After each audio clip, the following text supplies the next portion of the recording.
Copa আমেরিকার চলতি আসরে দুর্দান্ত গতিতে ছুটে চলছে উরুগুয়ে। টানা 2 ম্যাচ জিতে ইতোমধ্যে কোয়ার্টার ফাইনাল নিশ্চিত করে ফেলেছে মার্সেলো রিয়েলসার শিষ্যরা। কোয়ার্টার ফাইনাল নিশ্চিতের ম্যাচে বলিভিয়াকে 5-0 গোলের ব্যবধানে হারিয়েছে আসরের সফল দলটি। আজ শুক্রবার বাংলাদেশ সময় সকাল 7টায় বলিভিয়ার মুখোমুখি হয় উরুগুয়ে। ম্যাচের শুরু থেকেই আক্রমণে আধিপত্য বিস্তার করে 60% সময় বল নিজেদের পায়ে রাখে উরুগুয়ে। বিপরীতে 40% বল রেখে 4টি শট নিয়ে মাত্র একটি লক্ষ্যে রাখতে পারে বলিভিয়া। উরুগুয়ে 18টি শট নিয়ে 9টি লক্ষ্যে রেখে 5 বার জাল খুঁজে নেয়। ম্যাচের প্রথমার্ধের শুরুতেই 8ম মিনিটে উরুগুয়েকে এগিয়ে নেন ফাকুন্দো পেলেস্ত্রি।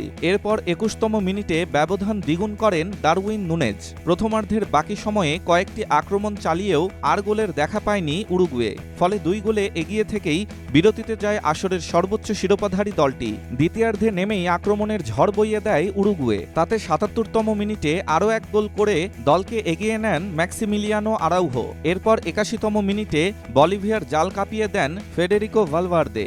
8 মিনিট পর পয়েন্ট টেবিলের নিচের দলটিকে শেষ পেরেক ঠুকে দেন রদ্রিগো বেনটানচার। এই জয়ে 2 ম্যাচে 2 জয়ে 6 পয়েন্ট নিয়ে শীর্ষে থেকে কোয়ার্টার ফাইনাল নিশ্চিত করল উরুগুয়ে। সমান সংখ্যক ম্যাচে একটি করে জয় ও হারে 3 পয়েন্ট নিয়ে 2-এ অবস্থান করেছে যুক্তরাষ্ট্র।